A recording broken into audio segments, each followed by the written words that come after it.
All right, welcome back to another episode of Beyond the Bar. I'm your host, Devon Grogans, here with co-host Tommy John, and this is the podcast where we go beyond the stage and dive into some of the X's and O's, although we do still talk about some of the stage and weightlifting things. But as far as the primary source of gear and workouts and that sort of thing. There's a ton of other podcasts with a ton of other people that are far smarter than we are. So we keep it to outside of the X's and O's, but still touch on some of it. And we have one that kind of falls right in the line of the two today. And that is when should you or when are you ready to compete at the national level? And the reason that this falls in between is on the one side, we have obviously the bodybuilding X's and O's. When are you ready? What does that look like? What do you do to lead up to it? But then also the mental side of it. Let's say you go to that national show and you're expecting top three, top five, or even just first call outs in general, and you land second call outs, third call outs mentally, what does that do for you moving forward? And so that's what we're going to cover a little bit today.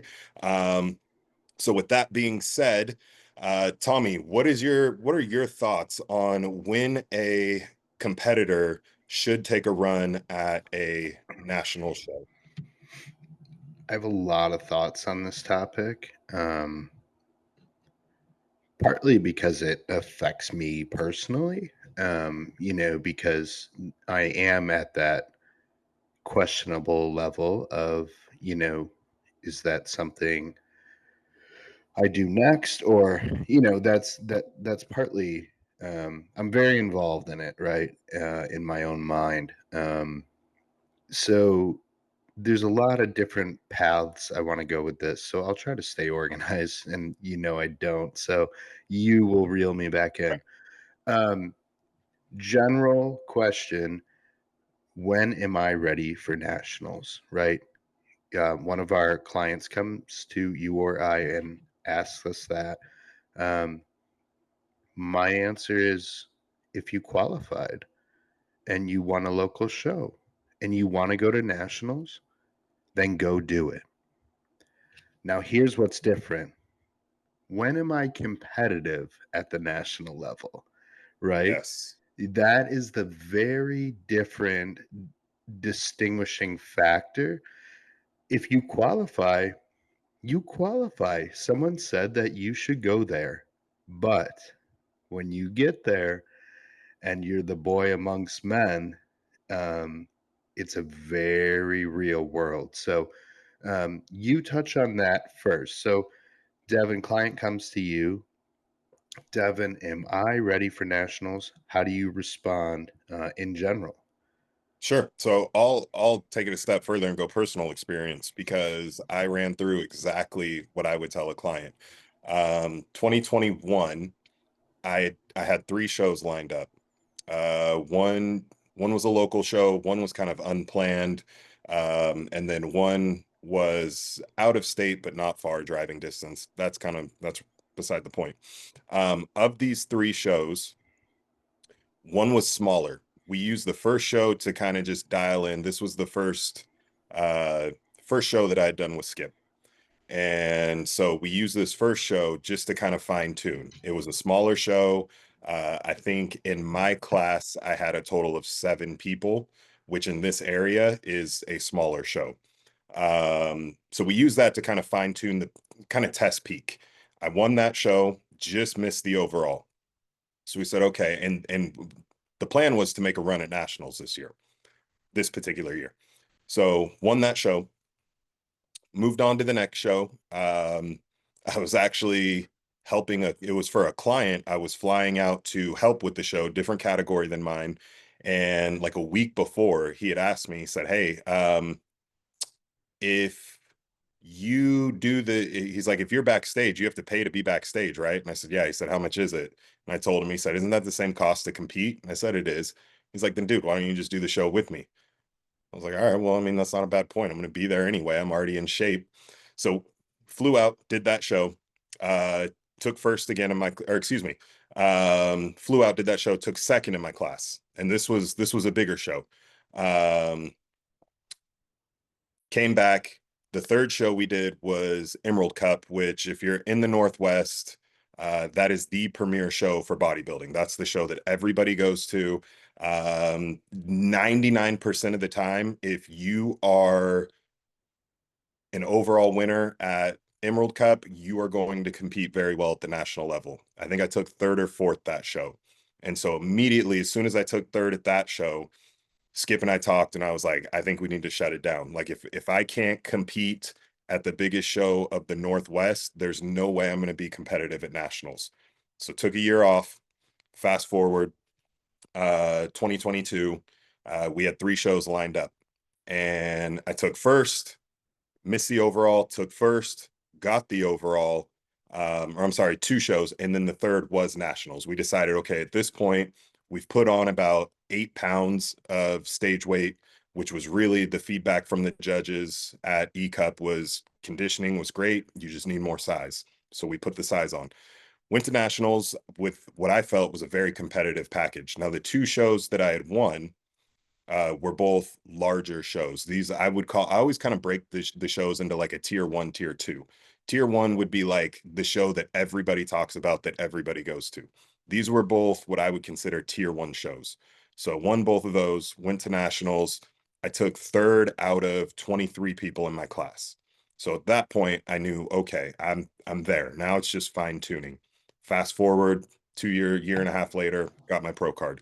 To rein that all back, what I would tell a client is, if we cannot be competitive at a tier one local show, or a really big local show, I don't think we're going to be competitive at the national level. So to me, that's what I would tell a client. In the past, I've heard people say, don't go to nationals unless you win an overall. I arguably should have won 3 out of the 4 overalls that I missed. And that's unbiased opinion. Um, but I really do think that it comes down to how competitive are you for the level of show that you're at. And if it's a high Mhm. level show and you can compete, and you qualify, then at that point, go to a national show, because I don't think there's anything wrong with going and getting your teeth kicked in the first time to at least A, get an idea of where you stand, or B, maybe you show up in that first call outs and then you figure out what you need to do from there. So that's my take on it.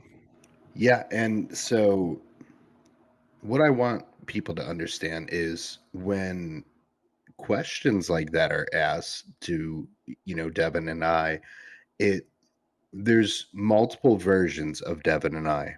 There's your coach, your realistic coach that's going to be honest with you. There's your friend who's like, "Hey, you qualify for nationals, go do it. You might get destroyed, just letting you know." Um, but the coach side of us is, man, no, you got to be ready for nationals. You got to earn that spot. Um, you got to win at least a local show or 2 that are in that higher tier that you're talking about.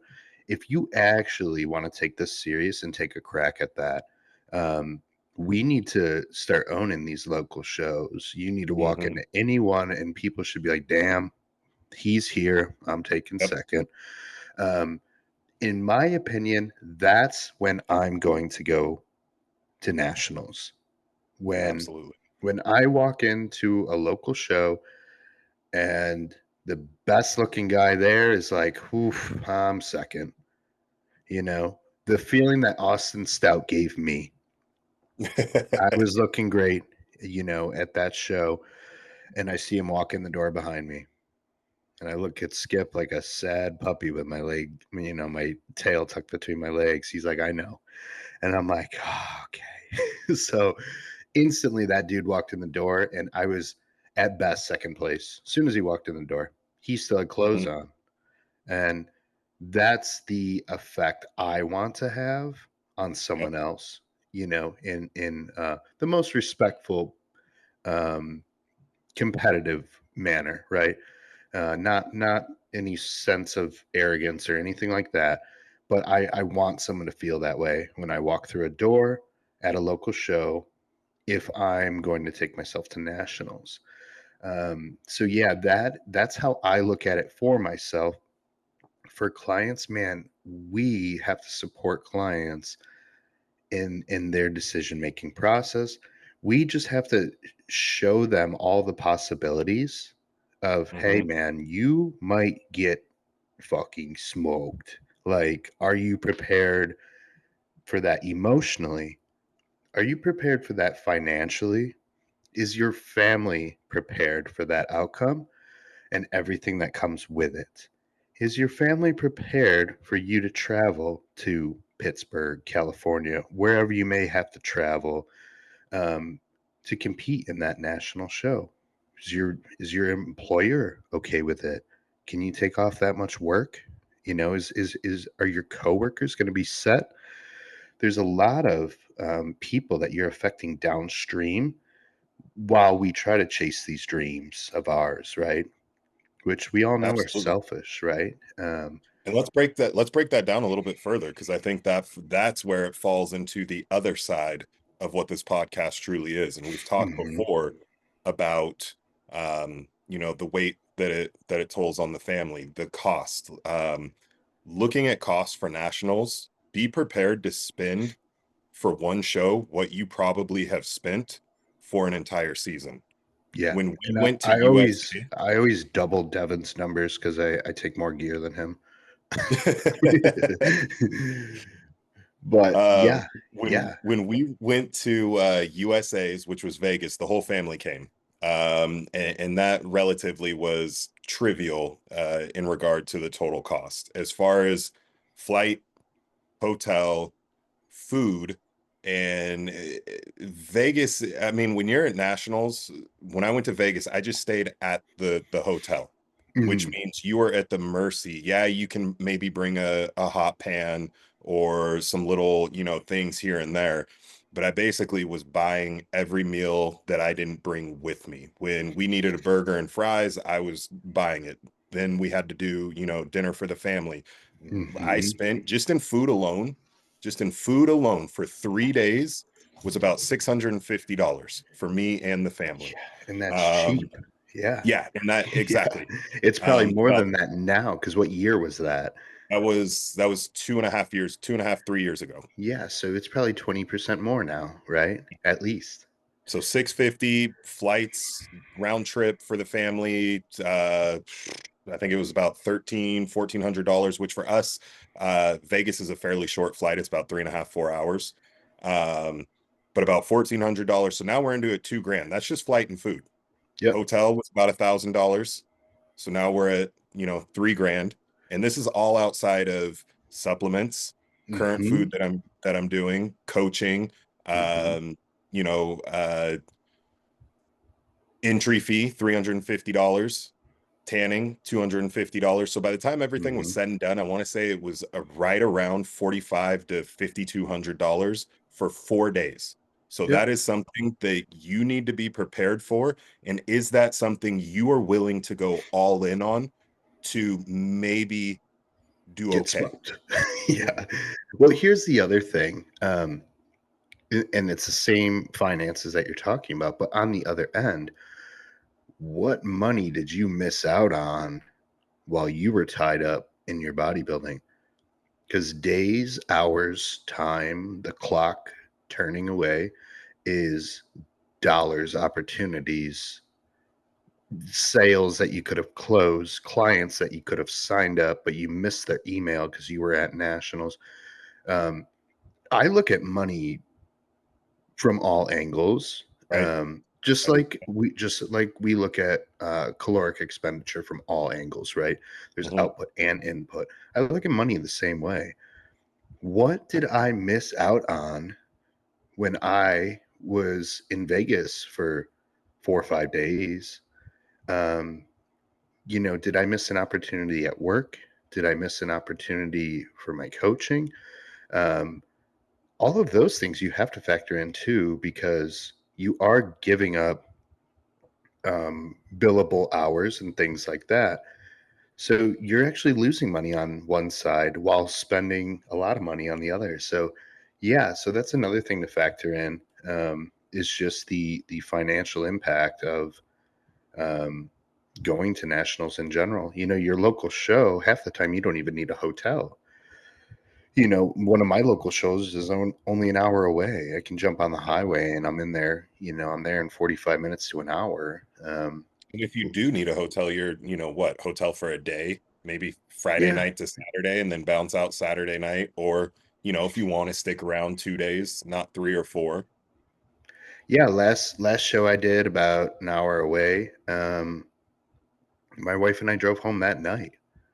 I'm Yep. like, we finished the show. We went out to dinner with Skip and stuff, and um, I'm like, let's just drive home. I'm like, we're an hour away. I want to sleep in my own damn Sleep in your own bed. bed. Yeah, I want to Yep. scrub this nasty ass tan off me, and my fingernails and toenails are still going to be stained for 4 weeks, but whatever.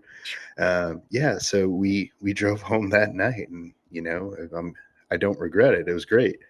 Um, and so that's where I'm at this year specifically is how it's going to impact the family because the next show I do is in November, and I fully intend to qualify for nationals, um, if not win the overall at that show.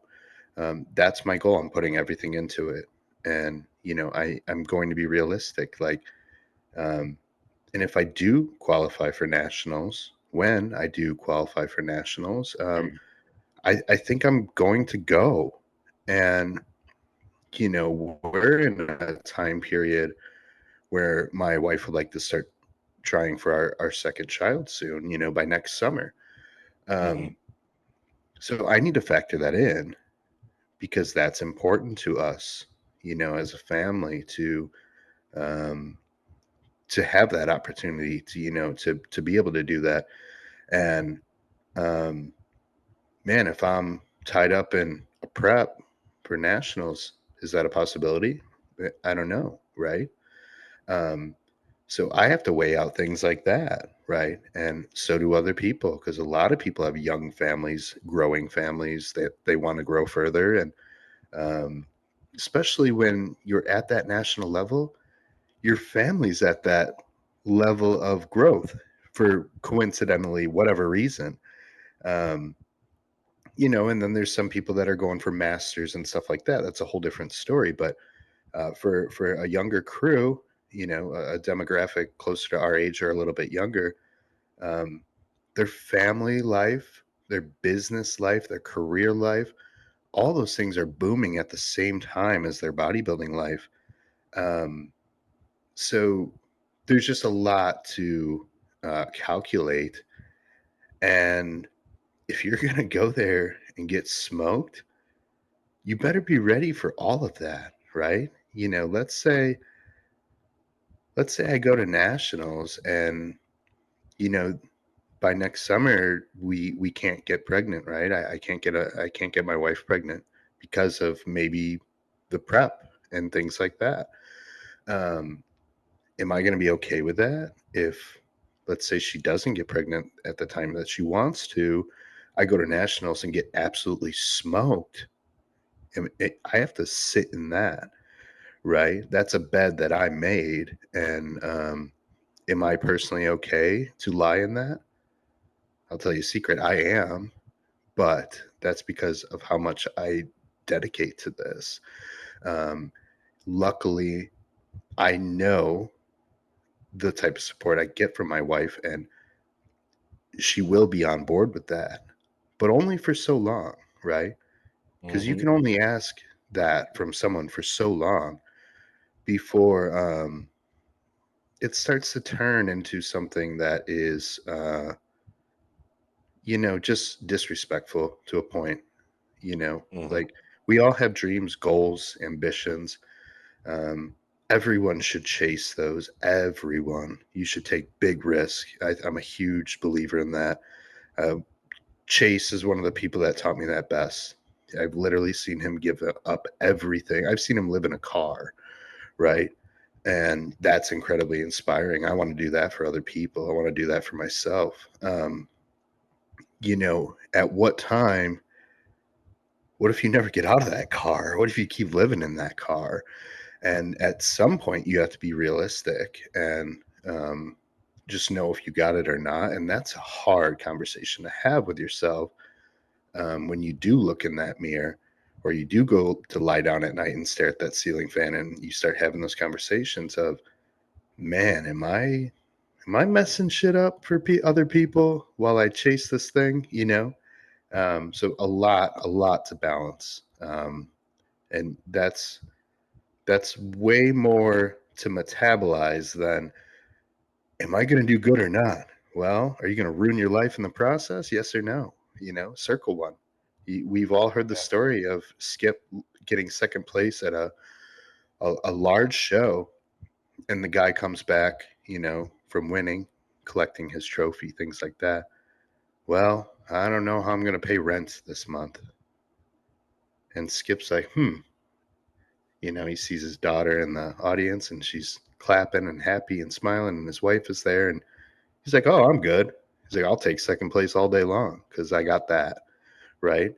Um, so, yeah, that's, obviously a deeper level of things, but that's what our podcast is supposed to be about. So, that's how I weigh out things for myself.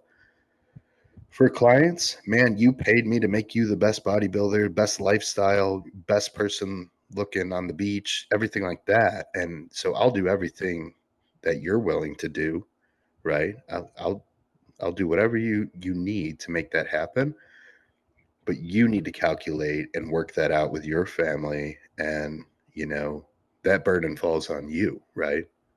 Yeah. And I think you touched on another really good point, both in the middle of what you were talking about and there at the end, and that was doing everything that you need to do. And that's something that I see a lot in newer competitors. I say younger, but newer, young in the sport.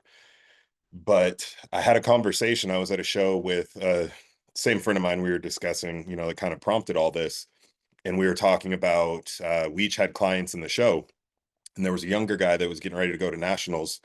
He'd been competing, I think, for maybe 2 years at this point, and we were trying to sync up, going and lifting in between the prejudging and finals. And so we're trying to like link up, well, I got to get this meal in at this time. Well, I got to get this meal in at this time. Okay, well, I can train after two meals in if you need a third, like da da da da.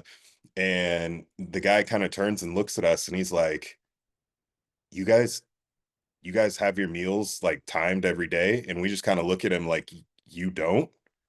And we both told it. Like I told him, I'm like, I can tell you right now, every single day I eat at 7 o'clock, 10 o'clock, 12 o'clock, 2 o'clock. Unless it's a Yeah. training day, then that 2 o'clock meal is 4 o'clock. And then I eat at 5 and potentially 7. But that Yep. is it. And then my buddy right next to me was like, I'm 80, I'm 8:15, Yep. 11 something that, and he rattles it off and he's like, oh, I just get my meals in, and I never really thought about like specific time. And I say that to say this: the level to which you are going to compete at when you go to a national level is far superior. This is dreams for 90% of the people on there on that stage. The other 10%, yeah, they want to see how they do. They qualified in a 2 or 3 man lineup and they want to go. But for the other 90%, this is their dream. They truly are doing this to try and make it to the next level. And I can promise you, they are doing everything that they can to get there. My mindset when I knew, okay, this year we are making a run at Pittsburgh, we have one show to kind of figure things out and make adjustments, and then it's off to Pittsburgh. I never slacked. I'm somebody that always like, you tell me what to do, I'm doing it. But I can tell you, I was a little bit more on top of everything. And it really reminds me of the quote of dress for the job you want, not the job you had. Prior to, even when I made the run at nationals the first year and I did well, I was acting as though I was an NPC competitor. My Yep. mind shift changed not only in that off season, but in well, primarily in the off season. I treated that off season, I'm sure it probably pissed my wife off, but it was basically just an extended It's just season. prep. Yeah, Just prep I with did more not. I food. did not. Yeah, I did not miss a meal. I brought Yep. everything with me. Where in the past it was, I can slide a little bit, or I can get away with this, and it worked okay until it doesn't. Until you Yep. get to that next level where everybody is on top of it every single day. So if you're Yep. not ready to make that change and that adjustment, nationals is not for you. And I'm telling you Yeah. that right now because if you're the guy who thinks they can get away with adding a couple of things here, skipping out on 5 minutes of cardio there, it won't work. I promise you it won't Nope. work. So unless you're Nope. mentally ready to lock down or to lock in and do everything 100%, and that means doing the prescribed amount of cardio, which we've talked about before, not doing more, the prescribed amount of food, not eating less because you think that it's going to change your look, following everything to an absolute T. And that's where the mindset shift has to come in. And so that's another part of when are you ready for nationals? Because if you're not already doing that, then it's going to get even more difficult. And if you are doing that, guess what? You're going to have to dial it up even more. And what about the other stuff that isn't as sexy? Following your diet is sexy, and Yeah. doing the training, doing the cardio, taking the gear, taking the supplements, all those things are fun and exciting and 100% necessary. Um, what about the shit that sucks? Like getting muscle work done, seeing your chiropractor, sleeping the Sleeping. full amount of time that you should be sleeping. Um, even something as small as hydrating the way you should be hydrating, taking care of your skin the way you should be taking care of your skin, like basic stuff like showering, brushing your teeth, right? Going tanning, shaving, all these little things that seem like, oh, those are last final week touches. No, you got to keep up with that year round. You got to make Yep. sure your skin looks good year round. You got to knock out acne if it comes up. You got I to, had a I had an appointment with my physical therapist every bi-weekly, every other Wednesday. yep, Every I'm other about to line Wednesday. that up. Yeah, Yep. I was yep, getting scraped. We were doing muscle work. We were massage work, whatever needed to be done. yep. I And then just, every other Friday, or excuse me, at least once a month, sometimes twice a month, on Fridays, I would go get massage work done. yep. I just booked 8 posing sessions with Kenny. So I got all my posing sessions lined up for the rest of my prep, every Mhm. other week until the show. You just all the stuff. And what about the blood work? Yeah. You should get blood work during prep. You can make these Oh, yeah. small little adjustments that are totally needed. It's not just about um, watching, estrogen. Like that seems to be the only blood marker people want to check, right? Um, Right. what about the, electrolytes and what if you're missing a nutrient that could really change the look and feel? Like, man, my blood work I did a couple weeks ago, I was really low on pregnenolone, and normally I would roll my eyes at that. Dude, I added pregnenolone in, and man, like my mental clarity was better within days. And that seems like a really small detail. Guess what? All the small details add up. Hmm. And in my own mind, I'm doing everything a professional's doing Yep. because that's the level I want to be on. And hell, I'm probably doing more than some pros. We know some of the ones that don't have to do any of the Yeah. stuff, and they can probably Well, just yeah. I show mean, up, right? yeah, let's But not, that's not me. let's not be ridiculous. We know that there's the genetic anomalies out there that did one show, went to nationals, got their Yeah, card, and are, but we're not them. We're no. not them. No, no, we're not. Um, and I'm not sure that I want to be because I like the way I have to do it. I like the detail. I like the structure. I like the obsessiveness. Um, that's just how I am about things. That's how I am when it comes to coaching. My plans that I give out are so incredibly obsessive. I should put this macronutrient here and get it from this food because this person has, you know, this demand for this at this time. And I Mhm. have to learn that about every individual I coach, and every individual you coach, you're doing the same thing. And I write diets based off blood work and, digestion, their sleep, their work schedule, all these really important things. And because all those details matter. And man, I try to get my lifestyle people to get on board with this. Yeah, it's going to be probably not as excruciating as what a national level competitor would have to do. But hey, well, maybe one day you want to compete, and now we're already rolling. The wheels already greased, and we've already set the tracks. And you just ride it, right? Um, Yep. so yeah, there's the national level is not a joke, and I feel like maybe, just maybe, I feel like that um, it's not taken as serious as what it actually is.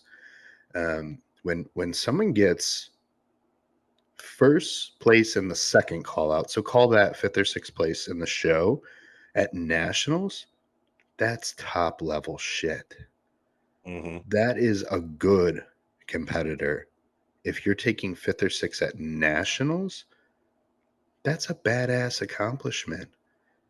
And it's going to hurt because the difference between fifth and sixth and first, man, that could be years. It could be an eternity. It could never happen for you. And are you ready to swallow that pill? And um, I guess, the famous saying of how bad do you actually want it?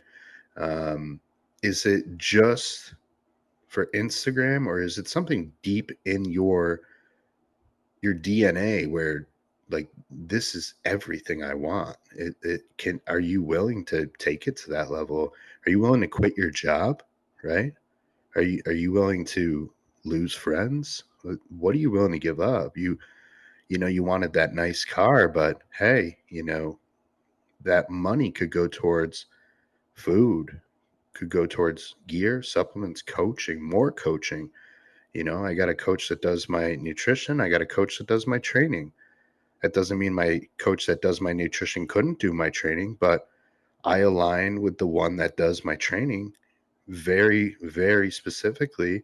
She's watching that closer than, and I need my coach focusing on this only, right? Hmm. I need you focused on my diet and my health markers, and my trainer who's focusing on my training. That's what I paid her to do. So I need her doing that. And, then it's just, I got someone to do muscle work. Like, everyone has a place, and you build out this team of incredible people to help take you there. And, the amount of time and energy and everything else, like, that Hmm. affects everyone around you too. So, Well, I think time is a big factor that many don't consider. Um, I think I don't know. I used to joke with a good friend of mine before he had passed, professional bodybuilder, and he would always, we would always joke that for some reason people think that bodybuilding is an easy sport to excel in. Like you would never walk onto a basketball court having never shot a ball or just played pickup games I'm and going to think go that pro. in 2 years I'm going to play side by side with LeBron James, or never driven a manual car before and then all of a sudden think that you're going to become F1 an racer. NASCAR driver. Yeah, Yeah. But exactly. but for some reason people will walk into a gym and they will pick up a weight and they think in a year or two I will become a professional bodybuilder. Yeah. And why? Why do you want to?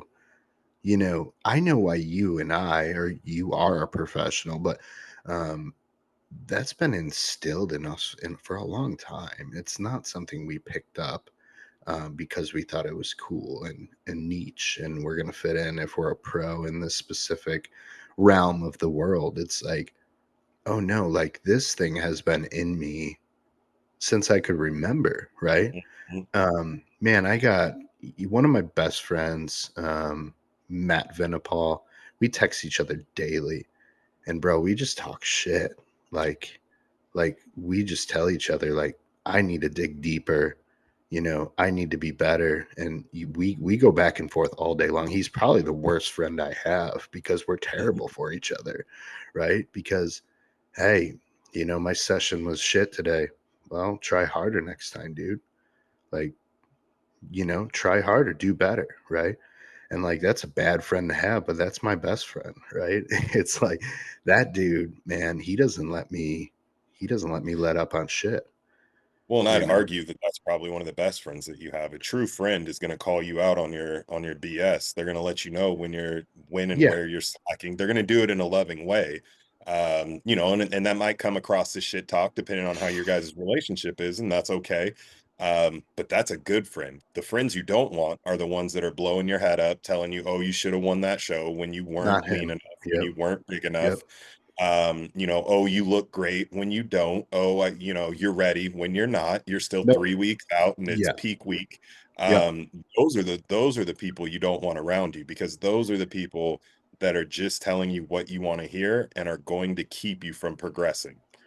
I have a few very, very close friends. We'll call them 10 to 12 of, people where if I send them photos and they don't say a damn thing, I'm like, good, right?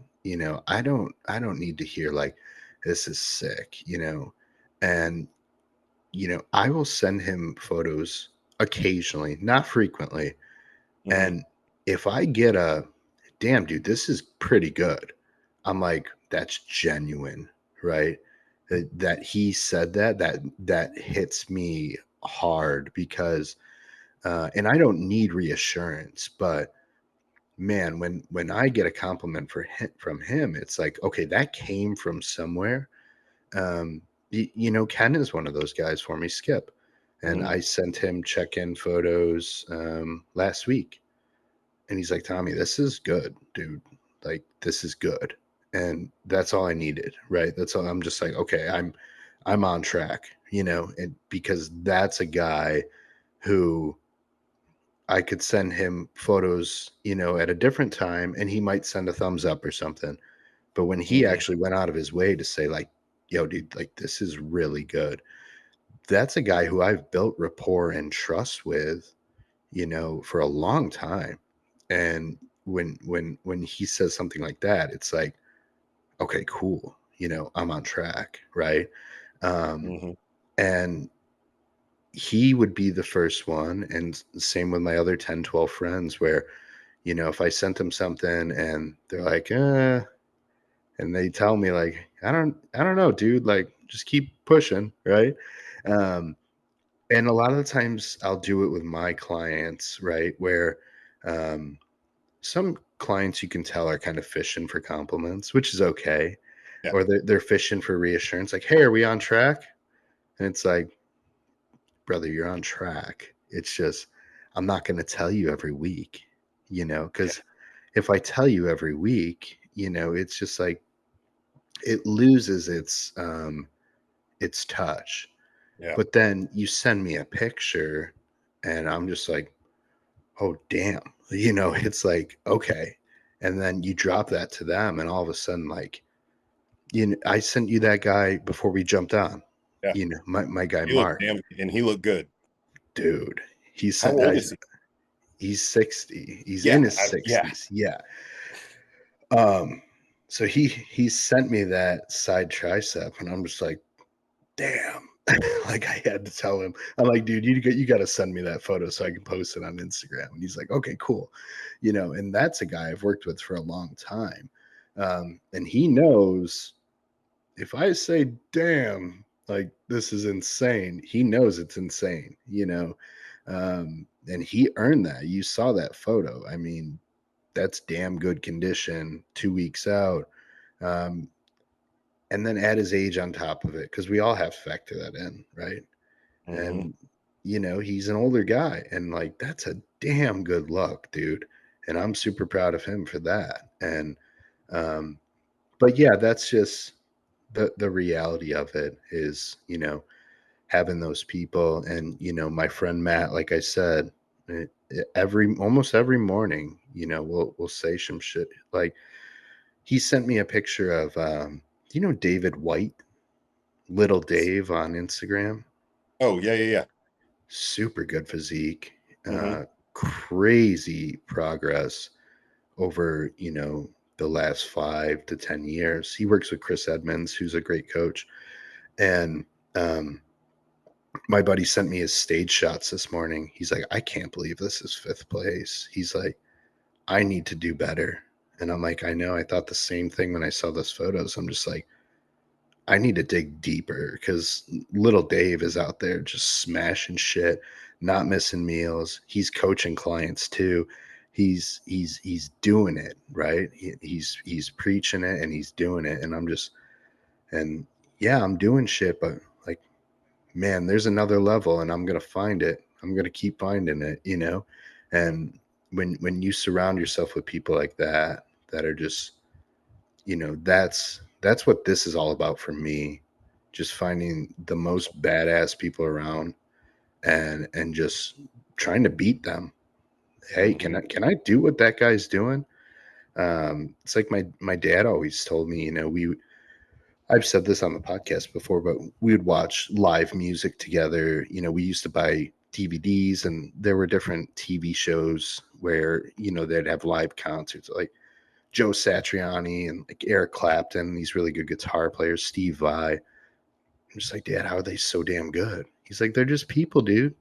He's like, just go do what they're doing, try to do it better than them. And, you can be that good too. It's just, um, yeah, some people are freaks, but that doesn't mean we don't have a freak in us. It's just, um, are you willing to do everything it takes to build that freak over time? Because, look at Nick Walker.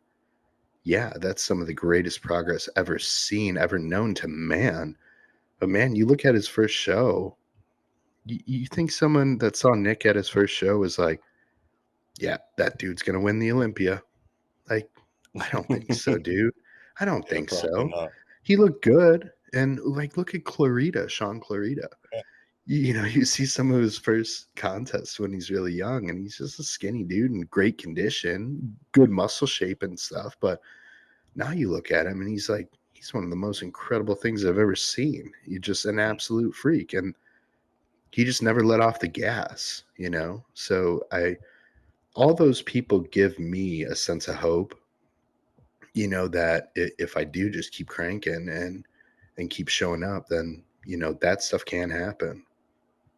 Absolutely. And I think so to kind of tie it all up, um, when you feel like, or if you're trying to decide if you're ready for the national show, make sure that you've competed at a level that is, I say, deserving. And I only mean that in the sense, again, if you show up to a show where it's, you and one other guy in your class, yeah, you qualify, but does that make you ready? So try and pick or aim for shows are going to be challenging. Pick You the want to ones show that up. make you nervous, dude. Yes. Pick those shows that make you nervous. Like, Yeah. you shake off the fear and the nerves, and because nationals is like we said, it's no little thing. And so pick those hard local shows where everyone talks about them like, man, like that's a big show, a lot of good guys show up. Okay, sign me up. Sign me Yep. up, sign me up, sign me up. I Yeah. could find a few local shows here where I know for a fact that I could probably show up and do okay, right? I want to find the hardest shows around here, and Mm. and and I want to show up, and so yeah, exactly. It's you're not using the wrong word by deservingly. Yeah. And I would even argue to that point, and it did wonders for me, is if you can't, well, hopefully you can afford it, especially if you're trying to decide if you can go to nationals or not, but do an out of state show. Go somewhere else where you Hmm. get away from the judges that are constantly seeing you. Yeah. So in my area, there is a very similar panel of judges. I'm about an hour south of Washington State here in Oregon. But between Washington and Oregon, all of the Northwest shows have about a panel of 11 different judges that rotate. So for me, it was very important to go to Arizona, to go to Reno, uh, Hmm. to do shows where I'm being looked at by other judges so that I'm getting new feedback so that when I go stand in front of judges that likely have never seen me before, I've already talked to judges that haven't seen me before that are telling me what they feel I need to improve rather than, the one of the local judges that I know and have talked to. And yeah, he's a straight shooter, but he sees me compared to similar athletes every time I compete, as opposed to Yep. going having somebody be like, wow, I haven't seen this guy before. I know who these four are, who's this guy, and now he's got a completely different perspective on the lineup as a whole. So get outside of your local area and go compete somewhere else first. And travel. You don't know how your body is affected by travel until you do Hmm. it. And I promise you Hmm. don't want that to be at the local show. Flying to Arizona was great because we were able to get feedback on do I hold water? Turns out I don't. Even when I flew to Pittsburgh, held zero water. Cool. We don't have to adjust for that. Yep. But if you're somebody that does hold water, maybe you need to go a day before so you have time to clear that water out. Maybe you need to go 2 days before. So these are all things that are going to come up that you really want to make sure you have data on before you take a step at that next level. Um, And the bodybuilding factor set aside, how's my family travel?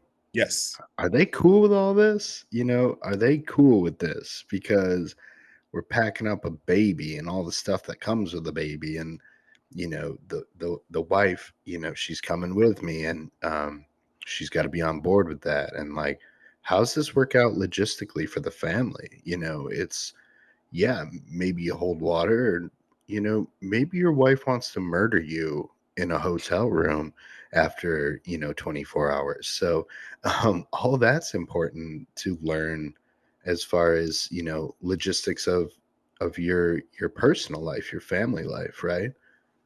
Hmm.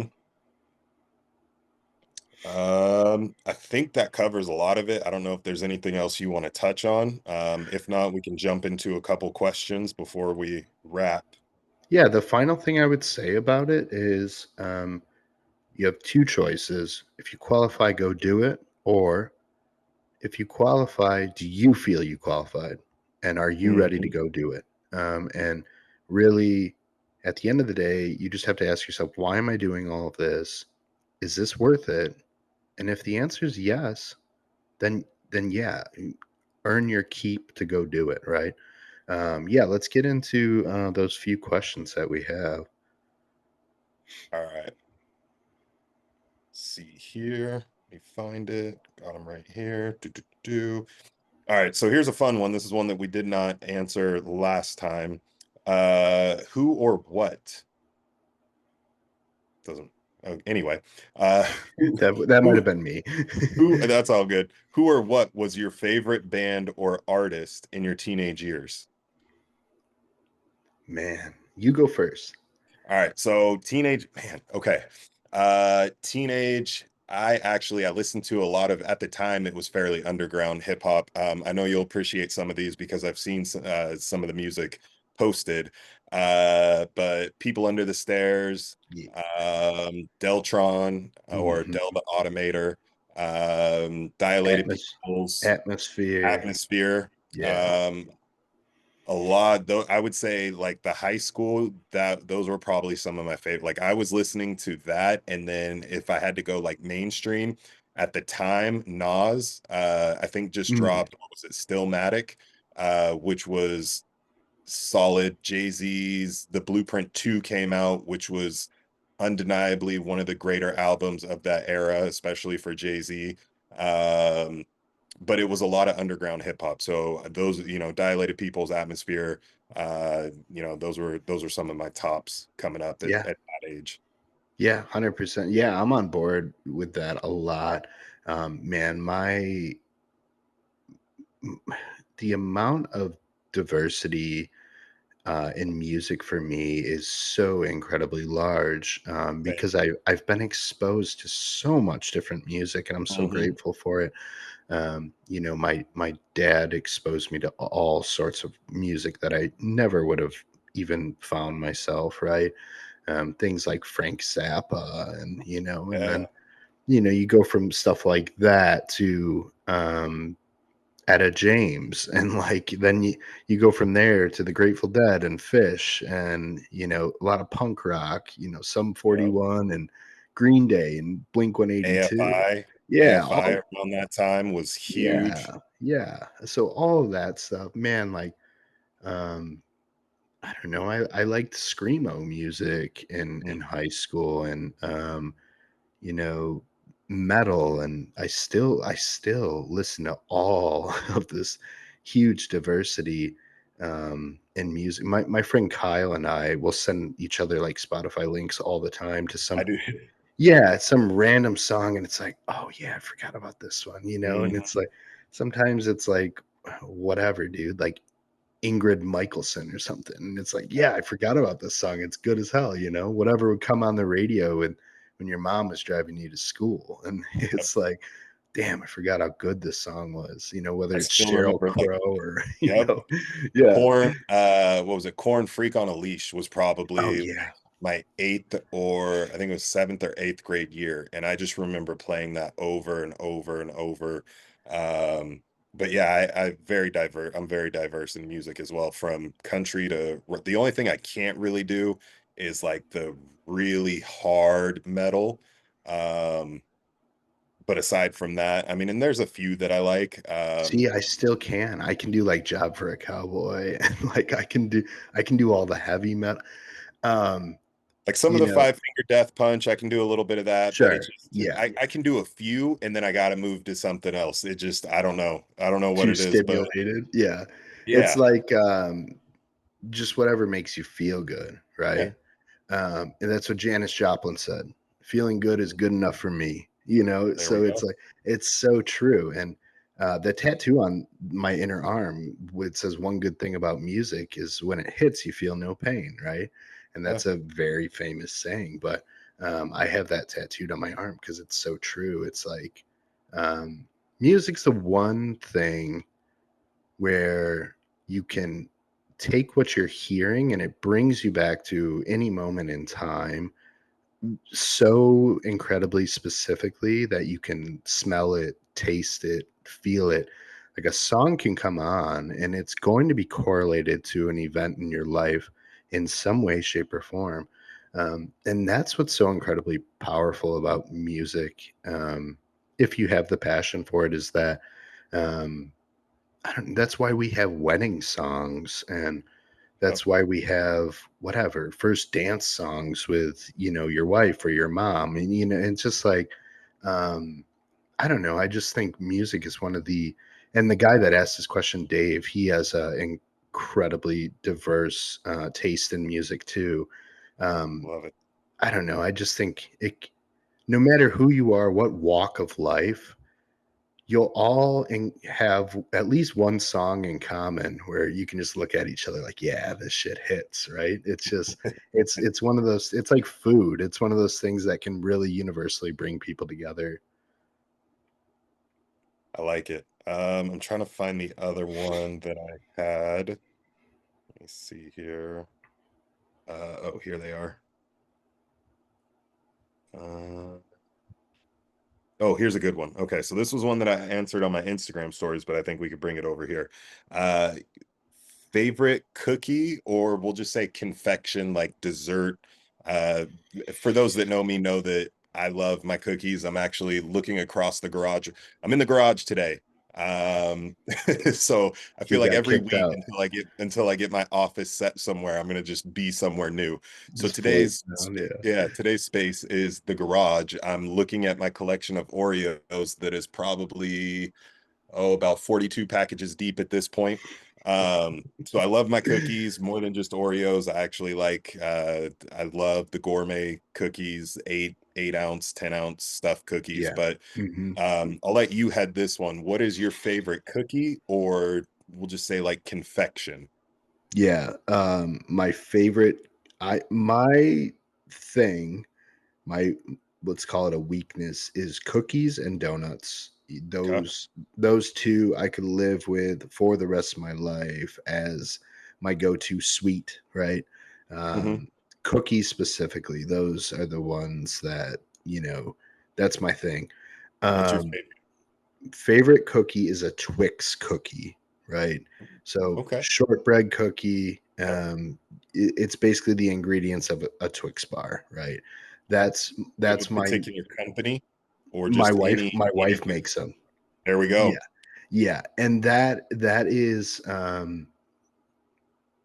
I can't think of any other thing that like man, that just those cookies specifically are my top go-to. I could eat them until I'm sick, and I have, you know.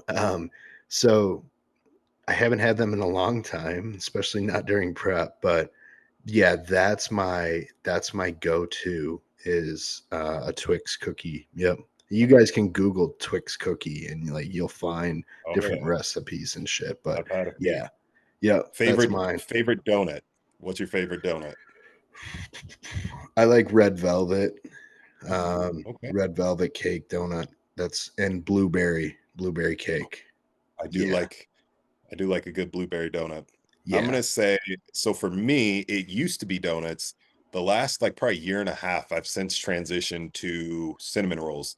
And my mom started making Yes. these like wildly obscene cinnamon. I mean, we're talking like Yeah. she made me one that was like peanut butter and jelly with so it was peanut butter base, and then it was like fresh uh jam compote or berry compote that was like rolled Mhm. up into it.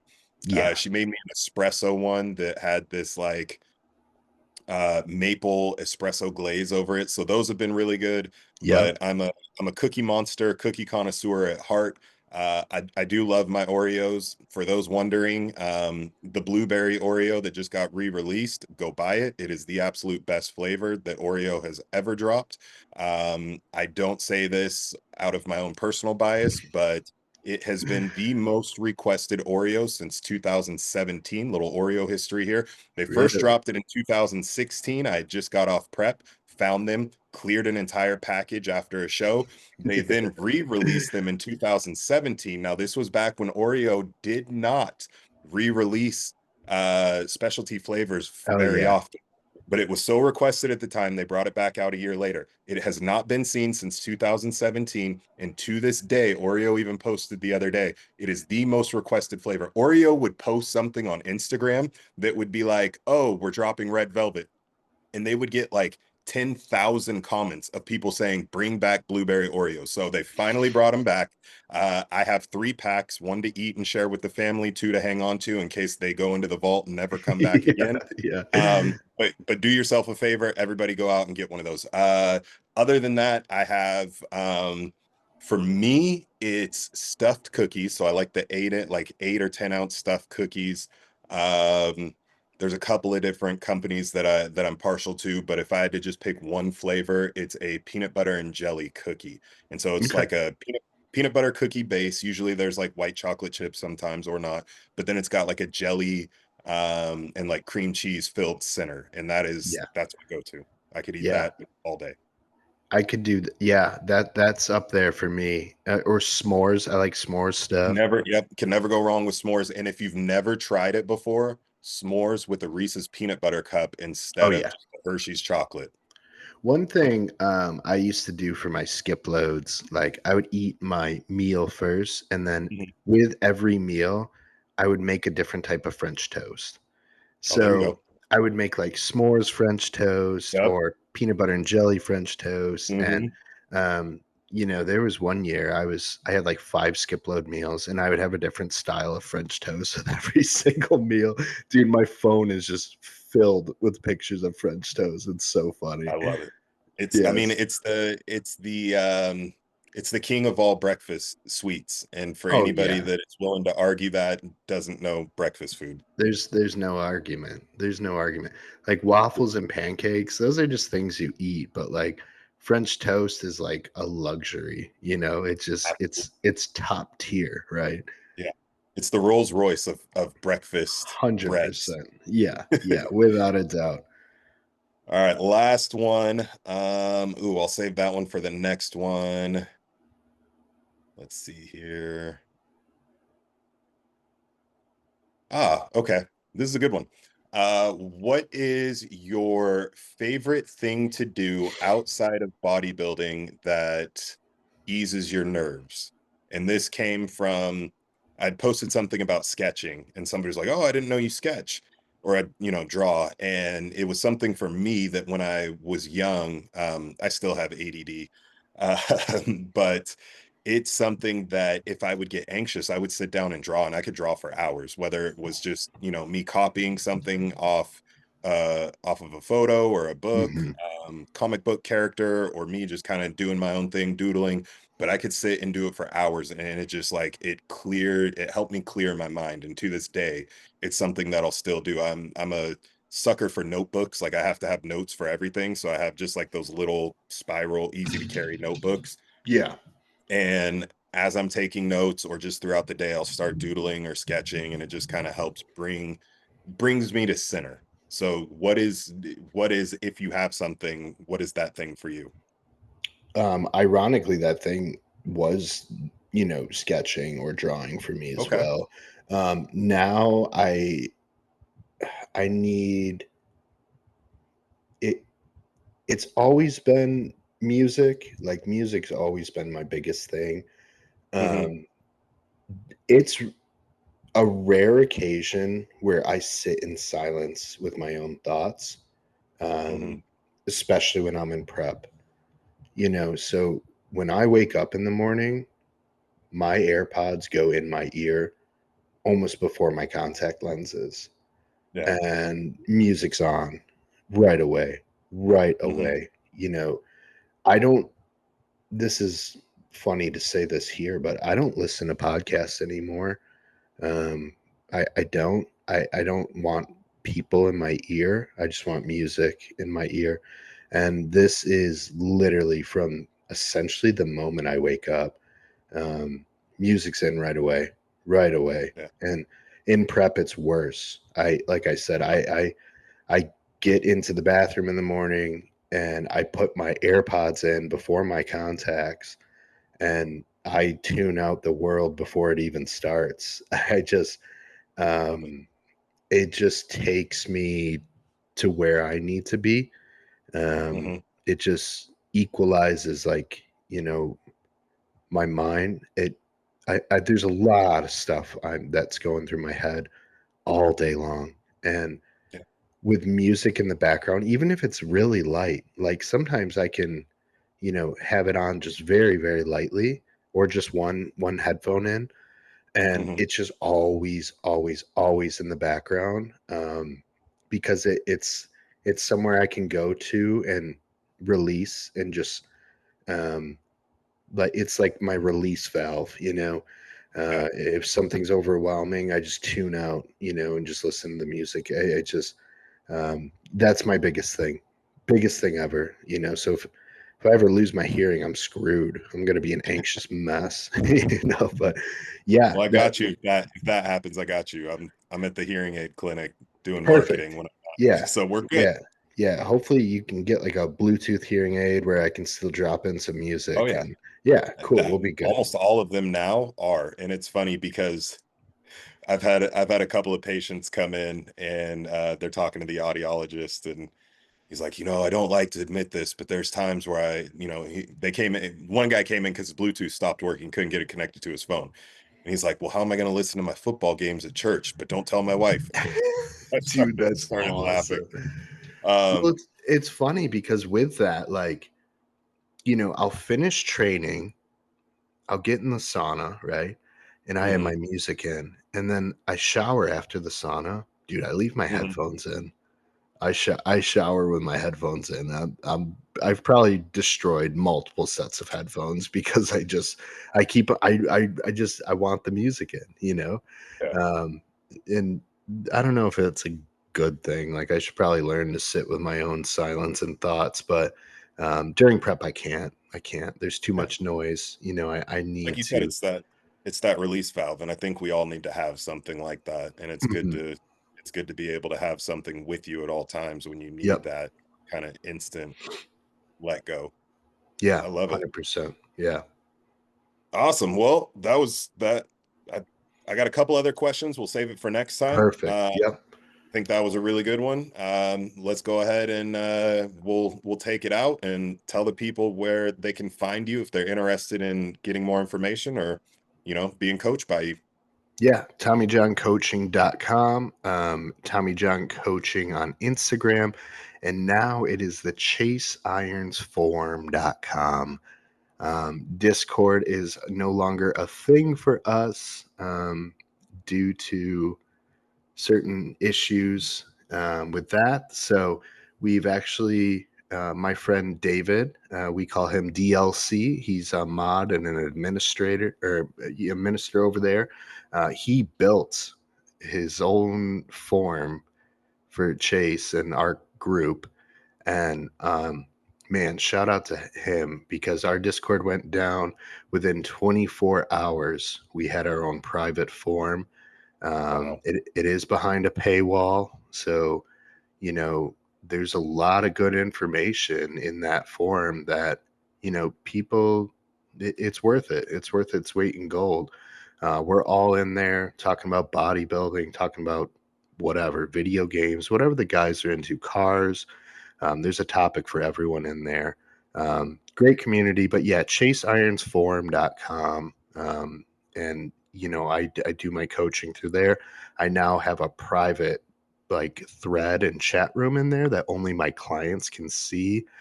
So Nice. I'm going to start putting out personalized, private instructional videos and things like that for my clients alone.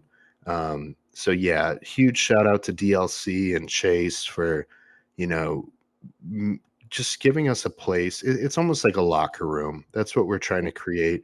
It's just a group of friends that we just want to hang out with and chat and, you know, turn down the noise of the world, right? That's the other place I go. So yeah. How about you, Devin? Where can they find you?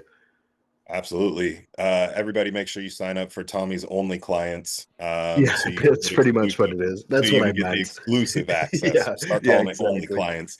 Right. Um, you can reach me on Instagram, dgrow39. You can email me at devon@nxtlevel-training.com or visit the website nxtlevel-training.com.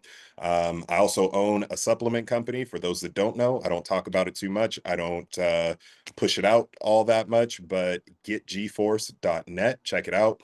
We have everything from stem, non-stem pre-workout to what I call the core series. So all of your glutamine, your creatine, all the basic staples. So check that out. I believe there's a discount code in the notes. If not, I will add one. But that's the best way to do it. And from there, we appreciate you guys tuning in. Don't forget to like, share, subscribe. Do us a favor. Send this to one person that you know that you think would benefit from watching it, and we will catch you guys on the next one.